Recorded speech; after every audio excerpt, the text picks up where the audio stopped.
2026년 1월 7일 수요일 말씀 묵상 함께 시작합니다. 오늘 말씀은 창세기 4장 1절에서 26절까지에 있는 말씀입니다. 함께 말씀을 묵상합니다. 아담이 자기 아내 하와와 동침하니 아내가 임신하여 가인을 낳았다. 하와가 말하였다. 주님의 도우심으로 내가 남자아이를 얻었다. 하와는 또 가인의 아우 아벨을 낳았다. 아벨은 양을 치는 목자가 되고 가인은 밭을 가는 농부가 되었다. 세월이 지난 뒤에 가인은 땅에서 거둔 곡식을 주님께 제물로 바치고 아벨은 양떼 가운데서 맛배의 기름기를 바쳤다. 주님께서 아벨과 그가 바친 제물은 반기셨으나 가인과 그가 바친 제물은 반기지 않으셨다. 그래서 가인은 몹시 화가 나서 얼굴빛이 달라졌다. 주님께서 가인에게 말씀하셨다. 어찌하여 내가 화를 내느냐? 얼굴빛이 달라지는 까닭이 무엇이냐? 내가 올바른 일을 하였다면 어찌하여 얼굴빛이 달라지느냐? 내가 올바르지 못한 일을 하였으니 죄가 너의 문에 도사리고 앉아서 너를 지배하려고 한다. 너는 그 죄를 잘 다스려야 한다. 가인이 아우 아벨에게 말하였다. 우리 들로 나가자. 그들이 들에 있을 때에 가인이 그의 아우 아벨을 쳐 죽였다. 주님께서 가인에게 물으셨다. 너의 아우 아벨이 어디에 있느냐? 그가 대답하였다. 모릅니다. 제가 아우를 지키는 사람입니까? 주님께서 말씀하셨다. 내가 무슨 일을 저질렀느냐? 너의 아우의 피가 땅에서 나에게 울부짖는다. 이제 내가 땅에서 저주를 받을 것이다. 땅이 그의 입을 벌려서 너의 아우의 피를 너의 손에서 받아 마셨다. 내가 밭을 갈아도 땅이 이제는 너에게 효력을 더 나타내지 않을 것이다. 너는 이 땅 위에서 쉬지도 못하고 또 돌아다니게 될 것이다. 가인이 주님께 말씀드렸다. 이 형벌은 제가 짊어지기에 너무 무겁습니다. 오늘 이 땅에서 저를 쫓아내시니 하나님을 뵙지도 못하고 이 땅 위에서 쉬지도 못하고 또 돌아다니게 될 것입니다. 그렇게 되면 저를 만나는 사람마다 저를 죽이려고 할 것입니다. 주님께서 그에게 말씀하셨다. 그렇지 않다. 가인을 죽이는 자는 7갑절로 벌을 받을 것이다. 주님께서는 가인에게 표를 찍어주셔서 어느 누가 그를 만나더라도 그를 죽이지 못하게 하셨다. 가인은 주님 앞을 떠나서 에덴의 동쪽 놋 땅에서 살았다. 가인이 자기 아내와 동침하니 아내가 임신하여 에녹을 낳았다. 그때에 가인은 도시를 세우고 그 도시를 자기 아들의 이름을 따서 에녹이라고 하였다. 에녹은 이랏을 낳고 이랏은 무후야엘을 낳고 무후야엘은 무드사엘을 낳고 무드사엘은 라멕을 낳았다. 라멕은 두 아내와 함께 살았다. 한 아내의 이름은 아다이고 또 한 아내의 이름은 실라이다. 아다는 야발을 낳았는데 그는 장막을 치고 살면서 집짐승을 지키는 사람의 조상이 되었다. 그의 아우의 이름은 유발인데 유발은 수금을 타고 퉁소를 부는 모든 사람의 조상이 되었다. 또한 실라는 두발가인이라는 아이를 낳았다. 그는 굴이나 쇠를 가지고 온갖 기구를 만드는 사람이다. 두발가인에게는 나아마라고 하는 누이가 있었다. 라멕이 자기 아내들에게 말하였다. 아다와 실라는 내 말을 들어라. 라멕의 아내들은 내가 말할 때에 귀를 기울여라. 나에게 상처를 입힌 남자를 내가 죽였다. 나를 상하게 한 젊은 남자를 내가 죽였다. 가인을 해친 벌이 7갑절이면 라멕을 해치는 벌은 77갑절이다. 아담이 다시 자기 아내와 동침하였다. 마침내 그의 아내가 아들을 낳고 말하였다.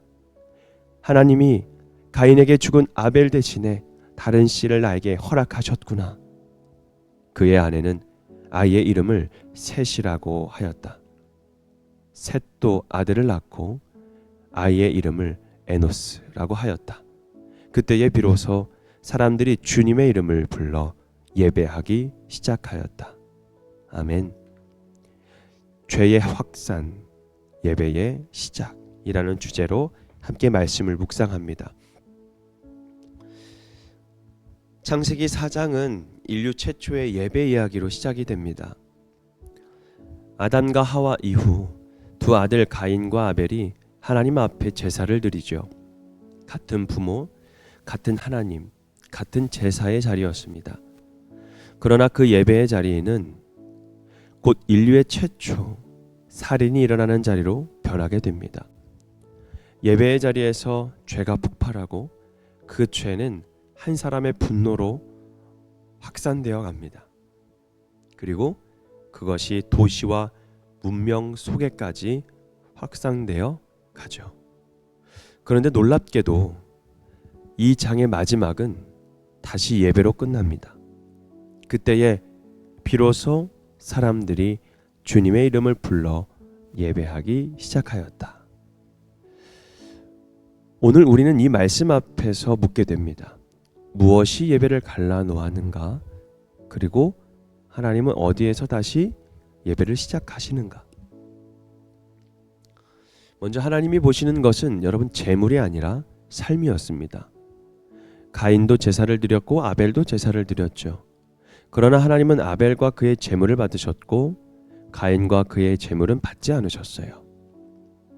이 장면을 오해하면 쉽게는 곡식 제사는 안 되고 양의 제사는 된다라고 우리가 오해할 수도 있지만, 부모는 제물의 종류보다 사람과 그의 삶을 함께 보고 계시는 하나님을 보여줍니다.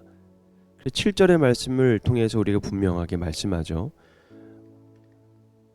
내가 올바른 일을 하였다면 어찌하여 얼굴빛이 달라지느냐. 여러분, 문제는 제단 위의 제물이 아니라 제단으로 걸어가는 가인의 삶이었습니다. 가인은 하나님께 무언가를 드렸지만 정작 하나님 앞에서 자신을 내려놓지 못했다라는 거죠. 그래서 예배는 있었지만 회개는 없었고 헌신은 있었지만 순종은 없었다라는 겁니다. 죄와 불순종의 그림자를 숨긴 예배는요, 아무리 정성스러워 보여도요, 하나님은 다 알고 계신다라는 거죠. 그렇기 때문에 우리가 하나님 앞에 예배를 잘 드리려고 노력을 하지만 우리들의 중심 속에 죄와 불순종의 그림자가 혹이 있다면 하나님은 그 예배가, 혹시 우리가 그것을 오히려 더 숨기려고 했다면 하나님은 그 예배를 통해서 기뻐하지 않으신다라는 것입니다. 여러분, 다스리지 않는 죄는요, 반드시 관계를 무너뜨립니다. 하나님은 가인을 즉시 버리지 않으셨어요. 오히려 경고하였죠. 죄가 너의 문에 도사리고 앉아서 너를 지배하려고 한다. 너는 그 죄를 잘 다스려야 한다. 아멘. 여러분, 죄는 갑자기 폭발하지 않습니다. 항상 문 앞에서 기다립니다. 다스릴 기회를 주지만 방치하면요, 반드시 지배하게 됩니다. 가인은 분노를 다스리지 않았고 그 결과 가장 가까운 관계인 자기의 동생 아벨을 죽입니다. 그리고 하나님 앞에서 이렇게 말하죠. 제가 아우를 지키는 사람입니까? 여러분, 죄는 항상 이렇게 말하게 만듭니다. 나는 책임이 없어요. 나는 몰라요. 나와는 상관없는 걸요. 여러분, 그러나 하나님은 피 흘린 아벨의 편에 서 계십니다. 그럼에도 하나님은 가인을 즉시 죽이지 않으시고 오히려 표를 주셔서 보호하십니다. 그렇다고 우리가 죄를 막 지라는 건 아니죠. 하나님은 그런 심판 속에서도 하나님의 은혜를 여전히 멈추지 않는다라는 것을 우리에게 보여주고 있는 장면입니다. 여러분, 가인은 하나님 앞을 떠나서 에덴 동쪽 놋 땅으로 거주하면서 도시를 세웁니다. 이후 그들의 후손들 가운데 보면 목축, 음악, 기술, 문화가 발전하게 됩니다. 그래서 인류의 문명은요, 눈부시게 성장하죠. 그러나 그 문명의 정점에서 등장하는 인물은 바로 라멕입니다. 라멕은 살인을 자랑하고요, 복수의 폭력을 노래합니다. 그래서 가인을 해친 벌이 7갑절이면 라멕은 77갑절이다라는 말씀 또한 우리가 읽어보았습니다. 하나님 없는 문명은요, 기술은 잘 발전할 수 있습니다. 그러나 생명에 대한 경외는 사라집니다. 그러니까 예배가 사라지는 자리에는 반드시 폭력이 그 자리를 대신한다라는 겁니다. 언어의 폭력, 우리 행동의 폭력, 생각의 폭력, 우리들의 가치관의 폭력들. 여러분, 하나님은 언제나 다시 예배하는 계보를 남기시려고 합니다. 그러나 그렇기 때문에 하나님은 죄의 계보만 남겨두지 않는다라는 거죠. 아벨 대신에 셋을 주시고 셋의 아들 에노스 때에 성경은 이렇게 기록합니다. 오늘 마지막 절 함께 읽지 않았습니까? 26절 같이 읽어볼까요? 셋도 아들을 낳고 아이의 이름을 에노스라고 하였다. 그때 비로소 사람들이 주님의 이름을 불러 예배하기 시작하였다. 아멘. 여러분, 도시는 가인의 후손이 세웠지만 예배의 전통은 셋의 후손을 통해서 이어집니다. 하나님은 언제나 세상이 어두워지면 어두워질수록 조용히 예배의 불씨를 다시 붙이십니다. 사랑하는 성도 여러분, 오늘 본문은 우리에게 묻습니다. 우리는 가인의 예배를 드리고 있지 않는가? 즉 형식으로만 있지 않는가? 삶은 없는 그런 예배로 우리가 나아가지 않는가? 그리고 우리는 문 앞에 있는 죄를 다스리지 않고 방치하고 있지는 않은가? 그리고 우리는 문명을 쌓느라 예배를 잃어버린 삶을 살아가고 있지 않는가? 우리의 안전, 그리고 우리의 물질, 우리의 명예, 권력, 여러 가지를 쌓기 위해서 여러분 예배를 잃어버린 삶을 살아가고 있지는 않은지 오늘 말씀을 통해서 한번 생각해 볼 필요가 있습니다. 그런데 이 말씀은 우리에게 소망을 말하고 있죠. 하나님은 언제나 예배하는 사람을 통해 역사를 다시 시작하신다라는 것. 여러분, 하나님께서 하나님의 역사를 만들어 가시는 사람들이 바로 여러분들이 되어 나가기를 주님의 이름으로 축복합니다. 그래서 여러분들의 삶이 하나님의 놀라운 역사가 다시 만들어지고 써내려갈 수 있는 복된 하나님의 예배자들이 되기를 주님의 이름으로 부탁드리겠습니다. 죄의 확산보다 강한 것은요, 하나님을 부르는 한 사람의 예배, 그 예배에 있다라는 사실을 우리가 오늘 깨닫고 예배의 시작점이 되어 나가는 저와 여러분이 되기를 주님의 이름으로 축복합니다. 오늘 말씀 묵상 마치겠습니다.